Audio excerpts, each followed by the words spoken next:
Hello, my name is Raul, and I'm going to be refuting Jasmine's birth control speech. Her major claim was that distributing birth control in high schools prevents teen pregnancy. Her first supporting claim was that establishing programs for distribution of contraceptives is helpful to those who cannot afford it. It was a little hard to refute against this claim because her evidence to support her claim was mostly all inferential, and most wasn't cited in this section.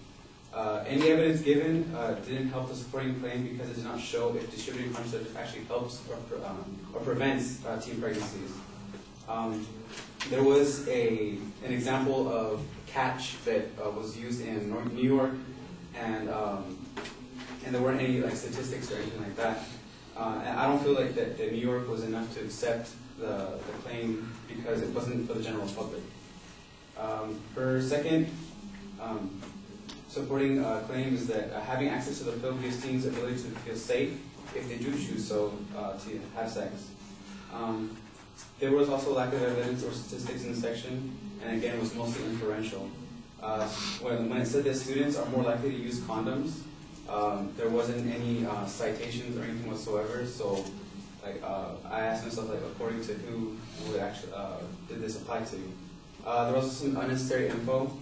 There was a Kaiser study that she explained that said 4 out of 10 sexually active teens use a pregnancy test, but her claim was actually about using pills.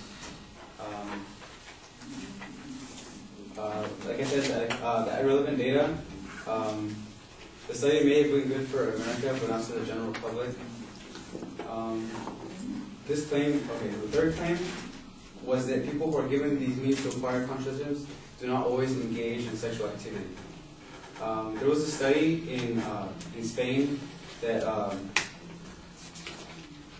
following women in Spain of childbearing age since 1997 in Life News that said that they had researchers look at women from the years 1997 2007, and they saw that women every 2 years about the contraceptive. The study found overall that the use of contraceptive methods increased from 49% to 79.9% in the 10-year time period. So if anything, it actually increased the amount of abortions used, even though they were able to use contraceptives such as condoms, the morning after pill, and Plan B. It also found that the condom usage, even condom usage rates rose from 21% to 38.8%, and that women more likely to use birth control pill 14.2% to 20%. So this shows that they were using condoms, they could use them, and they were able to get them, but there were still more unplanned pregnancies and a lot more abortions. She said that the most common reason for teens' abstinence in 2006-2010 is that religious moral reasons, and if morals were getting in the way, why would you want to give contraceptives to this in the first place? So I believe that even though you distribute contraceptives, birth control to students, it will not increase teen pregnancy.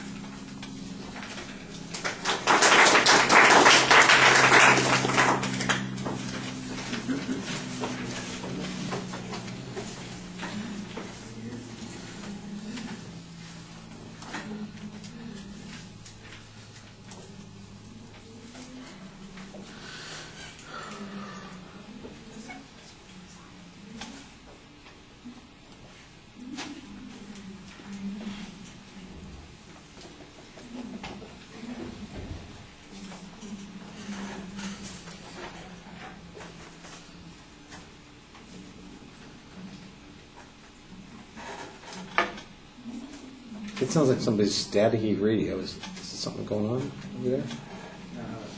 Computer turned off. Oh. Well, remember, this is the time that all the computers should be off and the phones should be put away and off ringers, that sort of thing, just to remind you all so that I don't have to yell at anybody later. So please make sure to do that because we want you paying attention to your classmates. All right, Raul, You clearly labeled the advocate's main and secondary points, at least as you went along. There's not really a preview of those points. The challenge on the evidence on the first point was a little bit vague. You keep pushing on it, but I didn't think you explained what your claim was. Ultimately, it sounds like you're saying that this one program that the advocate used, you can't really generalize from because it was simply limited to New York City. And I'm not sure that that's a very convincing push on that argument. If you could show that there was something unique or unusual about the circumstances in New York City, then maybe that would be a reason to reject it. But you don't have any specific criticism on the program, so I don't know that you've done much more than just challenge what they've said. And you could have done that 13 seconds after they finished their speech. You didn't need 2 weeks to get ready for that. On the next point, you're talking about that there's a lack of evidence on that point, and I think, again, that's an important point to bring up whenever they've made a claim and the evidence that they've presented does not exist, or they've made an assertion. You talk about them being inferences, but their assertions are unsubstantiated claims. They're not really making an inference unless they've got some data that they're starting with. I did think that your argument about the Kaiser study was clear. In essence, that it talked primarily about the use of pregnancy tests, which is not the same thing as contraceptives, which is what the advocate's talking about. The third point, you brought this whole thing up about the Spanish information, and I wasn't sure if that was information that the advocate had presented, if that was information that you were presenting, and I didn't really know what conclusion you were trying to draw from this information because I didn't think I got a very clear contrast on those numbers. You gave an explanation, but it was not a very clear explanation, and if you're going to spend the time on that, you need to make sure that your sentences are declarative and maybe even that you number them. On the last point about the moral reasoning, I think you've got an interesting press here, but that's about as far as it goes. All right, thank you.